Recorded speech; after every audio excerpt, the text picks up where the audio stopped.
इसका भी बहुत बड़ा महत्व है। और उसी प्रकार वहां से शुरू होकर के वह हमें साथ देता है, हमारे देवी देवताओं को जगाता है। और मड़ई में जब तक हमारे अहीर भाई जब तक अपने उनके छाहोर नहीं आएंगे, जब तक वो लोग हमें साथ नहीं देंगे, तब तक हमारे मड़ई लगाने कोई मतलब नहीं है। मड़ई कोई त्योहार नहीं है, मड़ई के पीछे बहुत बड़ा दर्शन है, बहुत बड़ा ज्ञान है, बहुत बड़ा विज्ञान है हमारे पुरखों का। और इसलिए मड़ई लगाया जाता है। कभी फुर्सत में जब इस प्रकार के चर्चा करने का समय मिलेगा तो आपके बीच में उन बातों को हम बताने का प्रयास करेंगे कि मड़ई के पीछे दर्शन क्या है, मड़ई क्यों लगाई जाती है। मड़ई जाना और मड़ई में जाकर के सिंघाड़ा खरीद लेना, गुड़गप्पा खा लेना, मिठाई खा लेना, चाय पी लेना, पान खा लेना, या उत्सव मना लेना, अच्छे अच्छे खाना खा लेना, ये मड़ई नहीं है। मड़ई के पीछे बहुत बड़ा दर्शन है। और मड़ई आज भी ऐसा समय आता है कि जब हमारे सभी लोग जब आते हैं अपने अपने को, हमारा बैगा भमका अपना काम वो करता है पूजा पाठ का, हमारे अहीर भाई वो हमारे देवी देवताओं को जगाने का काम करता है।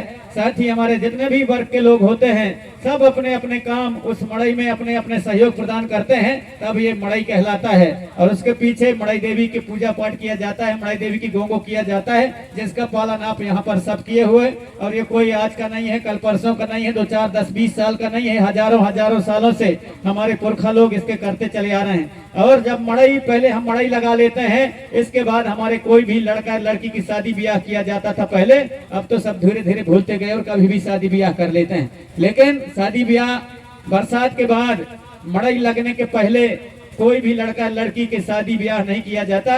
मड़ई लगने के बाद ही शादी ब्याह की रस्म शुरू होता है, क्योंकि हम पहले मड़ाई किया तो मड़ाई अर्थात हमारे जो पेड़ पौधे होते हैं उसमें मड़ा यानी पेड़ पौधा, और जब तक उसमें हमारे चंडी दाई या मड़ई दाई सवार होकर के और मड़ई लगने तक में वहां पर मड़ई नहीं ब्याह जाती, तब तक हमारे कोई भी लड़का लड़की की शादी ब्याह हम नहीं कर सकते।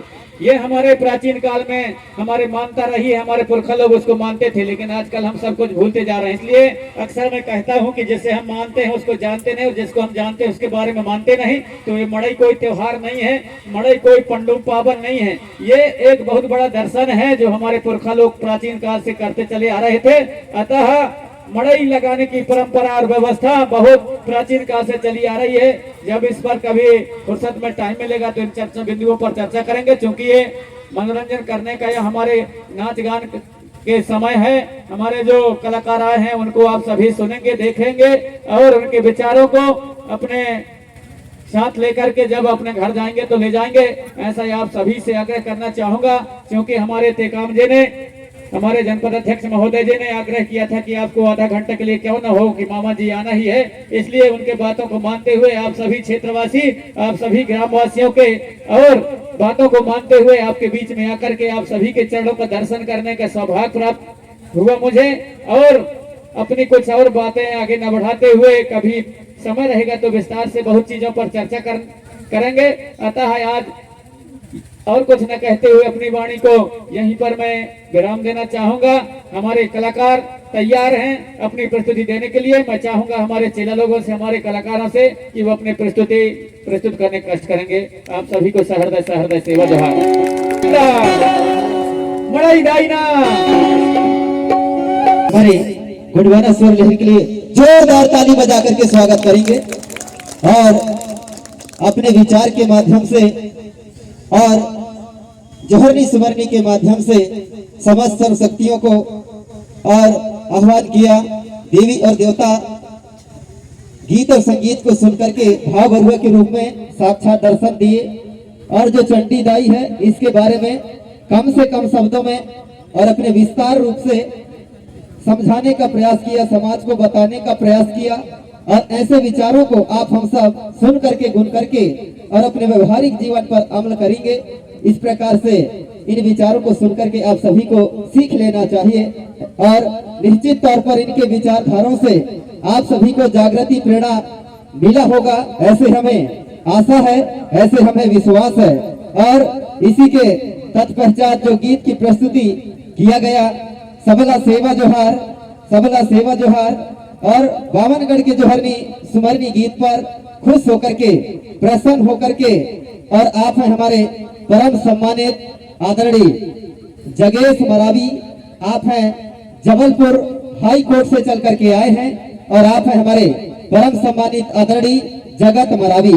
आप भी जबलपुर से चल करके आए हैं, आप दोनों भाई हैं जो कि अपना अमूल्य समय निकाल करके यहाँ से काफी दूर से चल करके इस कार्यक्रम पे आए हुए हैं और हमारे गीत गायना में जोहरनी सुवर्णी गीत में खुश होकर के आपके तरफ से सादर 50 रुपया संप्रेम भेंट राशि हमें प्राप्त हुआ है। आपको हमारे तरफ से सादर सादर सेवा जोहार। और हमारे हाई कोर्ट वाले, हाई कोर्ट से चल करके आए भैया जगेश मरावी, जगत मरावी जबलपुर वाले, आपने अपने विचार को दो पंक्ति में हम तक पहुंचाते हुए और आपने कहा है, अरे हम आदिवासी हैं, आदिवासी ही रहेंगे, हम आदिवासी हैं, आदिवासी ही रहेंगे, हम हलो हाय नहीं, हम सेवा जोहार कहेंगे, हम सेवा जोहार कहेंगे। आपको हमारी तरफ से बहुत बहुत धन्यवाद, सादर सादर जोहार। सही बात है मरावी जी, क्योंकि हमारी मूल संस्कृति का मूल मंत्र है जय सेवा जय जोहार, और हमें सेवा जोहार बोलने में किसी भी प्रकार की आपत्ति नहीं होना चाहिए, परेशानी नहीं होना चाहिए। जबकि हमारे लोग जय सेवा बोलने में शर्माते हैं, जय सेवा बोलने में लजियाते हैं। किसी भीड़ भाड़ में मार्केट में मुलाकात हो गया तो कई लोग सोचते हैं जय सेवा बोलने में सुन जाएंगे तो गुणवाना वाले हैं बोलेंगे, जबकि हमें गर्व होना चाहिए, जबकि हमें सेवा मंत्र बोलने में गर्व होना चाहिए, लेकिन हमारे लोग शर्माते हैं। लेकिन मरावी के विचारधाराओं को सुन करके जागृति प्रेरणा मिलेगी, ऐसे हमें आशा है। इसीलिए कहा जाता है, अरे हम हैं ठाना वाले और हम हैं बाना वाले, हम हैं ठाना वाले और हम हैं बाना वाले, जय सेवा जय बड़ा देव, गोंडी धर्म गुणवाना वाले, गोंडी धर्म गुणवाना वाले। आप सभी ने हमें ताली के माध्यम से समर्थन देते हैं, आप सभी को भी सादर सादर सेवा जोहार।